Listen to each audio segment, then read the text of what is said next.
showing out, making moves, no doubt. FFA pride, it's what we're all about. From classroom dreams to real world flair, we got the stories you won't find anywhere. Beyond the jacket where the stories unfold, voices of the future, fearless and bold. Tune in now, let the passion ignite. It's more than a jacket, it's a way of life. Beyond the jacket where passion meets purpose. Welcome back to Beyond the Jacket, the show where we go past the corduroy and into the real lives of FFA members making an impact. Today, we have Cooper Davis. He basically just saw that there was a gap in the livestock world and decided he was going to bridge it. So he founded Davis Livestock in 2022 with one goal in mind, and that was to help the young showmen feel confident in and outside the ring. Cooper, I am genuinely so excited because you probably don't know who I am, and that's fine. I'm an old lady, but I showed my entire life. That was a big factor, and my cows are quote unquote famous on the internet because they're show cows, ex-show calves, and so they're so friendly. So I'm very curious to dive a little bit more into the Davis livestock here and figure out what all you got going on, because the ex-show kid in me is very intrigued. Cooper, why don't you introduce yourself for our listeners and tell them a little bit about yourself? So my name is Cooper Davis, and I was born and raised in Plant City, Florida. And I think if anybody knows anything about Plant City, we're known for strawberries and cattle, but strawberries definitely played a big impact in my life growing up. And I knew that the blue jacket was something for me as soon as I hopped in my first ag class. And like you guys said, in 2022, I started Davis Livestock to kind of bridge the gap between showmen that didn't really know about the livestock industry, didn't really know exactly what it entails, and kind of to make them better in the ring, but also better for the agriculture industry. Nice. That's awesome. Other showmen helping other showmen. It's inspiring. So, what is your drive behind Davis Livestock, and what really sparked your interest on bridging that gap? What made you take the initiative to start, Cooper? So my drive behind Davis Livestock, it's something that I tell a lot of people. It's any banner that I win or any buckle that I get, it doesn't mean as much as whenever I get to see a kid that I've helped reach the backdrop, and that picture and just the smile on their face. That's why I do it, because whenever you see them get rewarded and get that first banner or get that first buckle is something that's truly special, and it really means a lot for them. And it kind of starts that, that hunger and that drive for them to get involved in the agriculture industry. And why I started it was because where I come from in Hillsborough County, we didn't really have a big sheep industry, and in the state of Florida, we're not really known for sheep. And that's where I found my passion, was in the small animal side of livestock, sheep, goats, and pigs. And I just wanted to bridge that gap and educate people more on the sheep side of things, goats and swine. So I saw the need for that in my community, and I wanted to act on it as soon as I could, and that's why I started. That's so cool, because I know that is like a big factor for why a lot of kids don't get involved. I always heard that when I tell people that I showed cattle or anything. The biggest thing I hear is, oh, I wish I would have done that, but I didn't have any help, or I didn't have any guidance. And so not in the same scale. I've only done it a couple times, but I've actually tried to give back in our community too by doing that, where my cousins wanted to show, but they didn't have the same resources. So I kind of took them under my wing. And there's been a couple kids locally in the FFA that I've helped too. And it's really cool that you made an entire SAE out of it, because that is so crucial, because a lot of kids want the opportunity to show, want the opportunity to have a project, but they just don't have those first crucial steps and tools to be able to do it.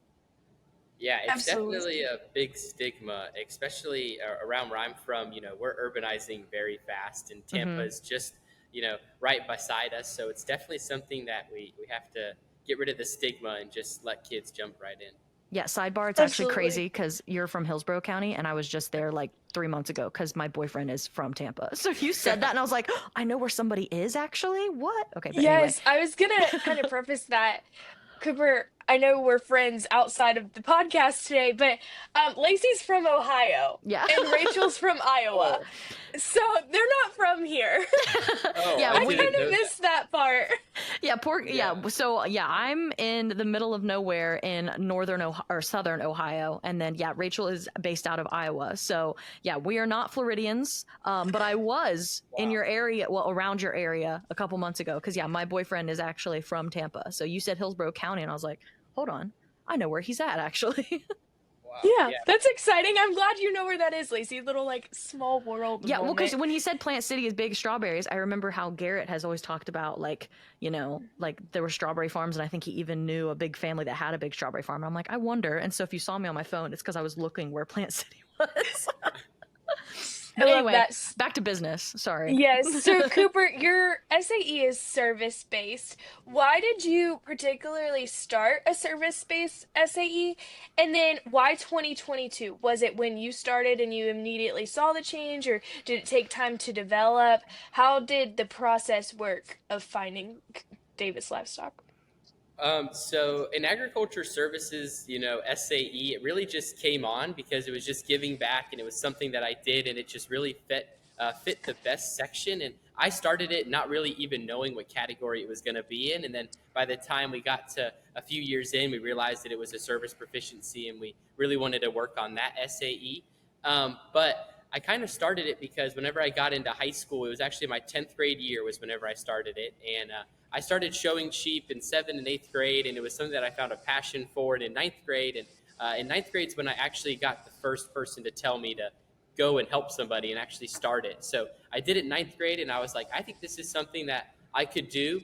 Then we founded it in 2022 and got our official business license, and we started working on that end and made it a real business and a real company. And it's grown to where it's at today, and we're really excited and proud of it. And I often talk about it in a we situation, and even though I'm the one that really does it, my family and my advisors are behind me and really help. So while I do say we a lot, it takes a team to do what we do. My mom always said, "Stop saying we, you might have a mouse in your pocket." Because, like, SAEs, like, you have so many people behind you, and you're so thankful for their help and their guidance throughout the process. But, like, we as FFA members are truly the head of the entrepreneurial mindsets behind the SAEs and things like that. What services does Davis Livestock offer? I know you mentioned talking about goats and sheep as well as hogs. What ins and outs do you give to the showmen or the exhibitors? Are you strictly showmanship? Are you working on grooming, maybe nutrition? What is your niche? Yeah, so it's a little bit of everything. I definitely think the thing that I do the most is I go around and just teach showmanship. Whether it's a kid coming home from school or on a weekend, a lot of my time is spent on the road driving and just teaching showmanship. And that's something that I've fallen in love with. But there's also a whole different side of it, and that's the fitting, grooming, and kind of what we call the show day care side of things. And that's just making sure the animal is ready for the show ring. But the thing that I pride myself on a lot is hydration, especially in the state of Florida. That's something that's crucial whenever it's 100 degrees outside. Hydration and nutrition, show day care, that's where I can find my little niche, and that's what I love to do is just to get kids ready for the show ring and that their animal looks to the best condition. I have a random question. So, when you said you cover multiple species, did you show all of those, or did you just get a background from your FFA experience? Like, how are you? Because I personally, I know I can show the crap out of a cow, but I could not tell you how to fit a sheep. So, I'm curious as to how you have so much knowledge across different species. So I showed all three small livestock. So I showed hogs, sheep, and goats. Hmm. I covered all three of those categories, and I just fully submersed myself. I actually work for a pig breeder here in Florida, Lion Show Pigs. So I have gotten into that niche. I have my own sheep company, which is a branch off of Davis Livestock, where we raise lambs. And then I do a lot of stuff for goats, whether it's an interning or whatnot. So I'm very comfortable in those spaces. And I've been able to branch out into the cattle world too. And it's something that I think if you ask a lot of people, I'm not the expert at, but I definitely know my ground. And just a lot of my friends around here have been able to submerge me in that lifestyle as well. So I've been able to cover all three, all four, including cattle, if you want to, just kind of in my time during the Blue Jacket. Gotcha.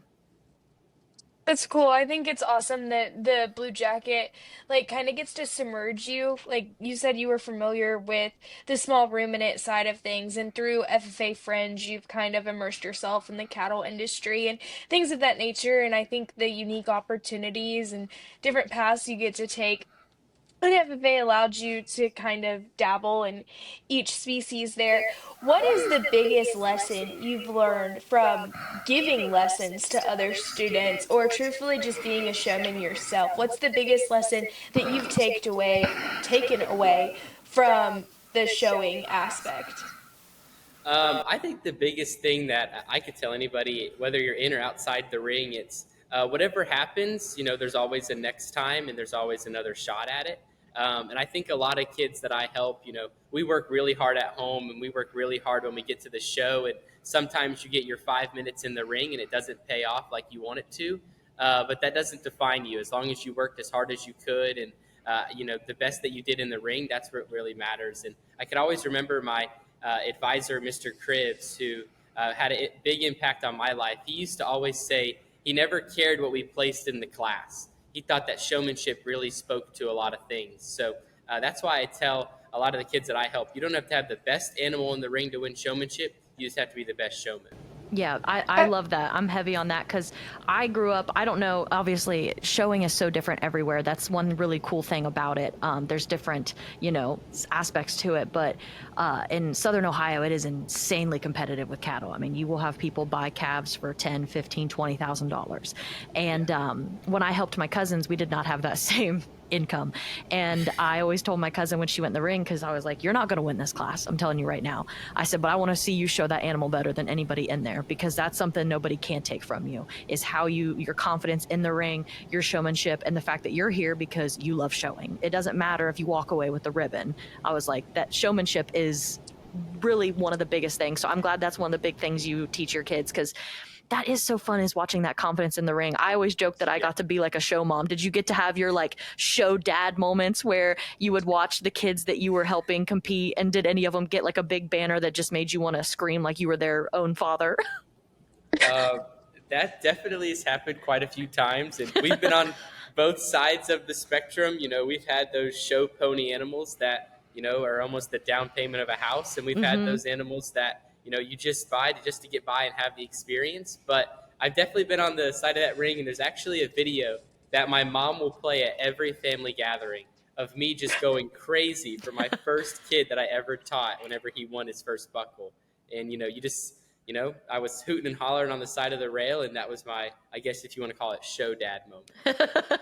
Oh my goodness. Cooper, we're gonna get you a pair of pom poms for the next show, man. Yeah, That'll please. be funny to watch. But back to the showmanship thing, like Lacey was just saying, for me, like if I didn't have the budget to have the house payment of an animal like Cooper kind of alluded to a minute ago, but excuse me, I made it where like when you went into show for showmanship, you could show the socks off of a bad animal and turn it into a good animal. Mm-hmm. And I think that's so special. And like for Cooper, like as a coach, you can teach kids to do that. And that was like my favorite thing when I showed. I miss it. The other day I was sitting in my dorm room and I was like, I have nothing to do. I kind of miss my calves in the barn.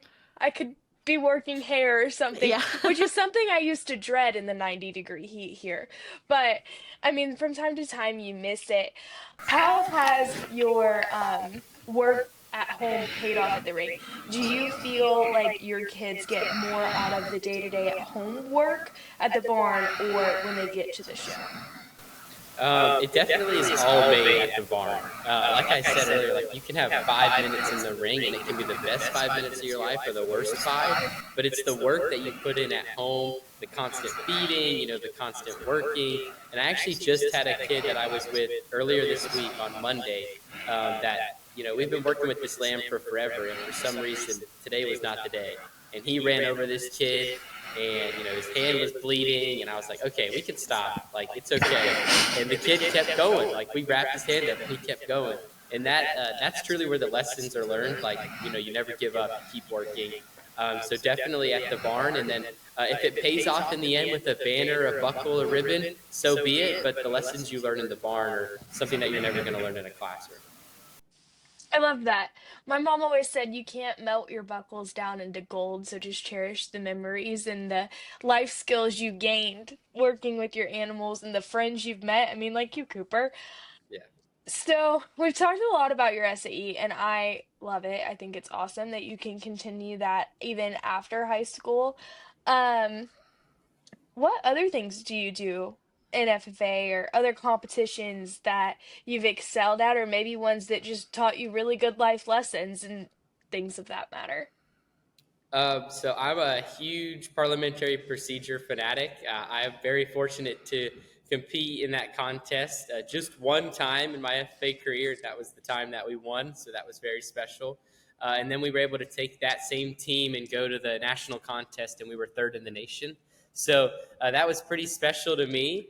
And then another contest that's very close to me was one that freshman year, if you told me I had to do it, which Mr. Cribbs did, I told him I would never do it, and I hated it. And my first speech, the time frame that you're given is 30 minutes, and the first speech took me an hour and 30 minutes to write. And I wrote it out on about 20 index cards, and I just read them off the cards. And that's extemporaneous public speaking that I was able to win this year, and we're going to go to nationals for, and I'm very excited about that. It's a contest that I didn't think I would fall in love with, but over time I just did. That's so Absolutely. cool. You can tell you're a public speaker. We were talking about this earlier. We were like, kids that do public speaking in the FFA, you can tell, like, carry themselves and speak well with others. I can vouch for the same thing when you talk about extempt. I didn't want to do it either. It was another one of those voluntold moments in the FFA where they kind of push you in out of your comfort zone and you end up falling in love with it. And there was a long time where I did not want to do it. And I would do anything, make up any excuse not to. But once I got into it, I really fell in love with it. And I wish you the best of luck at nationals.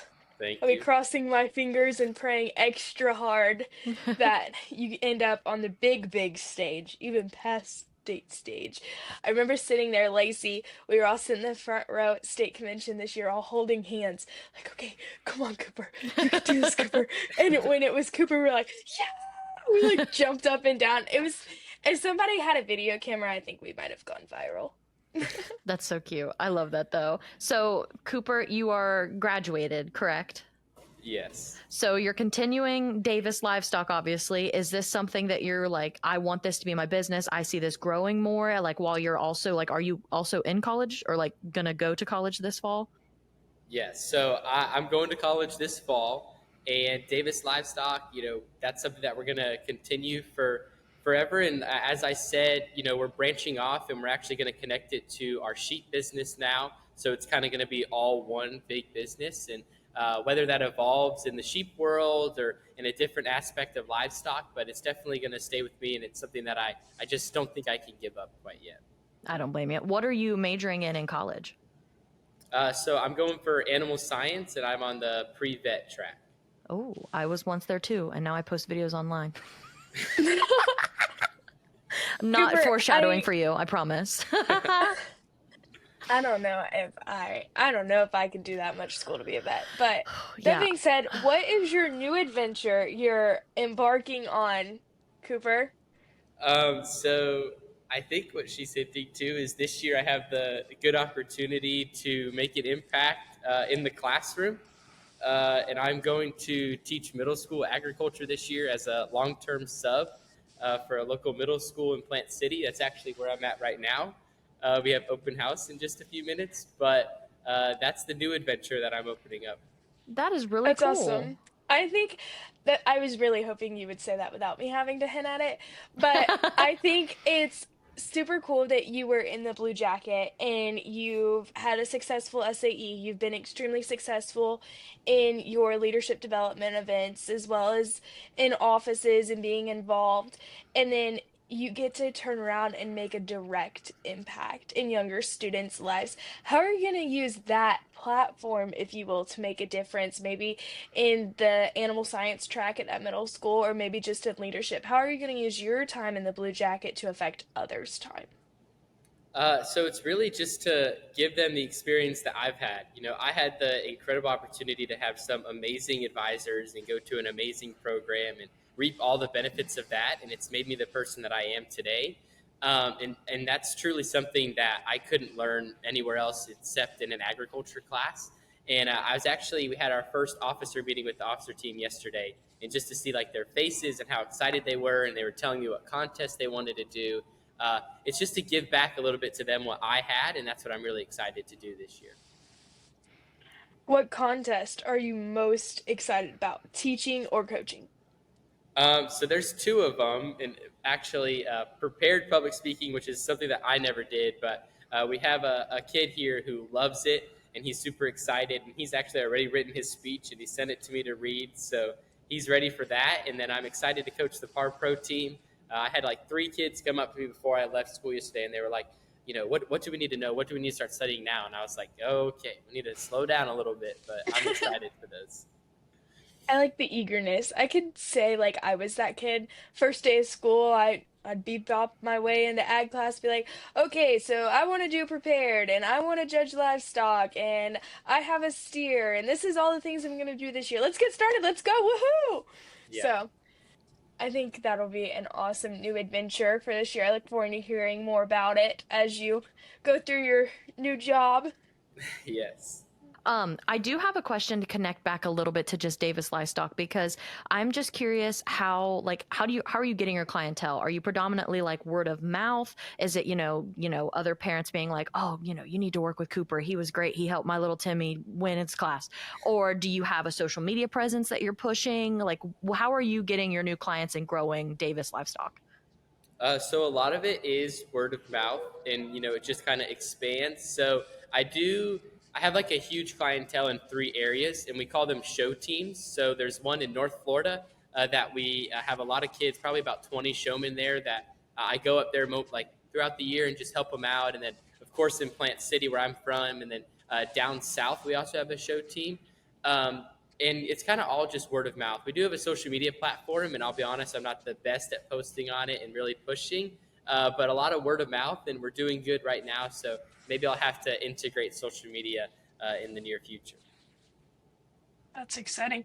I could see Cooper making like reels of him pulling a leg or something, and that would definitely be Oh yeah. interesting to see where you go with that. Do you have other people that help you? I mean, I know you mentioned the show teams. Can you allude to what those are specifically? Are they other adults or kids or individuals like you that help other students while you're not available? How does that work? Yeah, so it's just a group of kids, and they all help each other. And whenever we're at a show, we all set up right next to each other. We make sure everybody needs what they do. But the biggest thing about Davis Livestock is we tell a lot of the parents to just sit back and relax. And if you have 20 kids and 20 sheep, that's plenty of hands to get stuff done. So that's really the main thing of it. I like the kids to do everything, every single aspect, and really just get it done. Um, so that's kind of that, and I don't really have anybody else that helps me. It's kind of just a one-man show, but I do a lot of things, over the phone, FaceTimes, text messages to get them ready for the ring. So that's kind of how we make up whenever I can't be there in person. Absolutely. No, and then additionally, kind of an entrepreneurial question for you, Cooper. I know obviously you have people pay you to do these services. You can't travel all over the state of Florida and do that for free, even though that might be something like your heart could handle, but your gas tank probably couldn't. Um, do you take the revenue that you gain from your SAE and put it back into your SAE, like for tools for students, or do you do anything like where you might donate show supplies? How does that work? Yeah, so I want to say that whenever it's not going to gas or hotel rooms or anything, it definitely goes back to the kids. Whether that's like we go to dinner after a show and we make sure we pay, or we're just at a show, and all the adhesives and blades and clippers that I use, I all buy so they don't have to pay for anything. So we try to keep it very minimalistic, and I don't really charge too much because I was in their shoes not too long ago in the show ring, and I know how expensive livestock can be now, especially with the day and age that we are. So it's just giving back and making sure that they're having a successful project and I'm having a successful business at the same time. That's awesome. I think it's so unique because you watch like larger show teams, if you will, ones with a more like a bigger following per se. I wouldn't say like more successful. I don't have the right word, Cooper, but you watch them and some of those kids have to pay a lot for your blades or for your adhesives and your paints and so on. And I think that's something really special and unique about Davis Livestock is that you're able to take and pay it forward. And I think that's super special. I definitely think back to all the things that I had to like buy as an exhibitor and everything else. And so having somebody that had all that knowledge, because it was a lot of self-teaching for myself. I mean, I was in Pigs Plus as a cattle girl. So that was my 4-H group. And so I had to learn a lot on the fly. But just the idea of having somebody having all that knowledge and being able to help. And I really love hearing that it sounds like you do it because you like doing it and you want to make sure. I know that it breaks my heart a little bit when I go to fairs and I see the animal numbers dwindling, as far as kids not just bringing as many livestock projects. So I really think that something like what you're doing with Davis Livestock is so important because it brings that opportunity to kids who might not have had it before because of the fact that they didn't have the resources or they don't have the money or they don't have the knowledge. Being able to combine all three of those of like, hey, if you want to do this, we can make it happen. I just, we're going to do it. You're going to join the show team. We'll show up. And if I can't help you, one of these other kids can. And I really like that because I think it brings back what fair and that is meant to be. And it's just kids exhibiting animals and having a good time. It brings back the tradition of what it used to be and how they can pay it forward for themselves. When Cooper decides that it's not his thing anymore, those kids on his show team can pick it up and move it forward. Now, Cooper, I have a big question because obviously fairs and everything can be vastly different because you are in Florida, I am in Ohio. But growing up, I could not have like an adult that wasn't my immediate family or another. It had to either be a fellow FFA or 4-H member child or one of my immediate family members to be able to fit and touch my animals on show day. How does that work with you? Like, how are you able to bypass that potentially? Is it different in Florida? What's the story there? Yeah, so across the state of Florida, I know it varies, but in my county in particular, in the shows that we've been to, it's actually just family members, and they cut it out, so they don't even let other FFA kids help. And I know I've been personally excluded from some fairs because they consider me a professional fitter, and I just think there's importance of a kind of a 40-year-old adult who's a professional doing it, and somebody who's 16, the same age as the kid, going in the ring helping. And I really think that talks to the leaders that we're growing whenever you're asking the 16-year-old to help you and not the 40-year-old. It really goes to show that we're raising the right kids and they know the right things. And I think that really has some power to it and some magnitude. So I think it's definitely important that we bring kids back into the show ring to help one another because that's truly where the friendships and the education is learned. I know there has to be some frustration with getting kicked out of some fairs for being professional. And I'll let you stay professional, but I'll tell you about how I was unprofessional. Because I know that it drove me nuts because I can totally understand how we want it to be fun. We want this to be kids showing. So I totally understand the aspect of not bringing in some 45-year-old who that's his whole job is he's fitting calves and he's top of the line. But I remember my cousin when she wanted to show, technically I should not have touched her animals. And I was like, I want a fair board member to come up to me and tell me I can't touch these animals. I was like, I'm ready for this. And luckily, no one said anything. And I think they knew that was going to be the wrong energy to bring because I'm like, her mom, her dad, nobody's here. They don't know how to do any of this. I raised this calf. It's my calf, fun fact, came off my farm. I was like, go ahead and tell me I can't touch this calf for her. I would love to see that happen. And I am also just curious, when it comes to Florida, do you guys do like air rooms? Like, are you guys worried about having hair and fixing hair? Because obviously, a lot of people don't realize Ohio gets hot. Like we get into the 90s with humidity just as well. We just have hotter periods a lot shorter. So up here, we could have some thick hair and we had air rooms that were at 40 and 50 degrees. I never personally had an air room. We didn't have the budget for that. I just had to rinse calves twice a day and have a lot of hopes and prayers. But is it similar for your kids down there or you guys have a different system? So I think there's only about one or two show families that I know that, have what we call down here a cooler. Okay. But there are some serious families in Florida that, it's colder than what the animal will be whenever it's, finally produced. So, Yeah. I know a family who keeps it at 30 degrees. That's And crazy. yeah, but the biggest problem in Florida is that it is so hot, and you do have to let those calves out, and they do have to go to shows. And whenever you go from 40 or 50 to 90, That's culture. That's shock. There's a lot of Health stuff that's issues going to and happen. things. Gotcha. You see, like at our county fair, it's a very interesting county fair. Kind of students could help students, but no one else was allowed in the barn. The barn would close at 4 o'clock. The show would be at 7. No one's allowed in the barn but the exhibitors, and exhibitors could help co-exhibitors. That was the only way you could fit your animal if you chose to do so. But there was specific families that showed on the national level because you were allowed to do prospect shows and travel all over.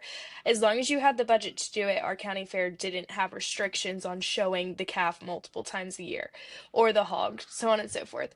But you could tell the calves that would come in that had a cooler because they would overheat. Yes. Or the pigs that were kept in an AC barn, they would also overheat and they'd have hair this long, and you'd be so jealous when you've been rinsing twice a day and sitting out there slaving away in the barn for nice, beautiful, long hair, and theirs comes in just pops and it's gorgeous, and you can tell it's been in a cooler.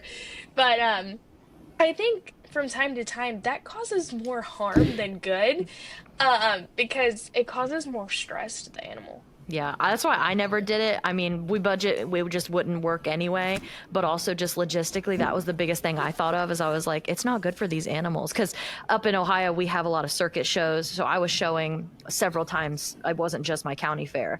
And I'm like, I'm not going to take these cows out of this cool room and then into actual 90 degrees again, and the best they have is a fan, because then you run the risk of that hair can all fall out and they can pluck.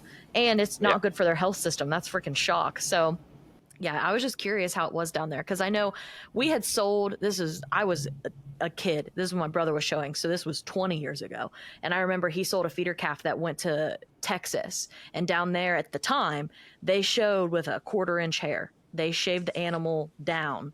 And you weren't hiding anything. You weren't hiding anything with hair. It was that animal was either good or it wasn't. I think they still do that. I don't know. I just know that we thought that was super cool, because I think a lot of times there's so many things where I feel old, where I'm just like, let's take it back a little bit to where it's just kids having fun. Don't get me wrong. It's fun to win, but sometimes I feel like the parents are more involved, and I'm like, this should just be kids having fun. Cooper, thank you for coming on Beyond the Jacket podcast today and sharing us your journey beyond the jacket and where you're going and inspiring the next generation of agriculturalists and exhibitors. So thank you for coming on and chatting with Lacie and I. We really enjoyed learning about Davis Livestock and how you're paying all it forward. Yeah, it was really cool to talk to you, especially when it's something that is so close to what I used to do in FFA, even if it was over a decade ago. But yes, we really appreciate you coming on here and talking with us. And of course, if you guys want to keep up with us, make sure to follow us and go ahead and give us a review down there, because that helps us a lot.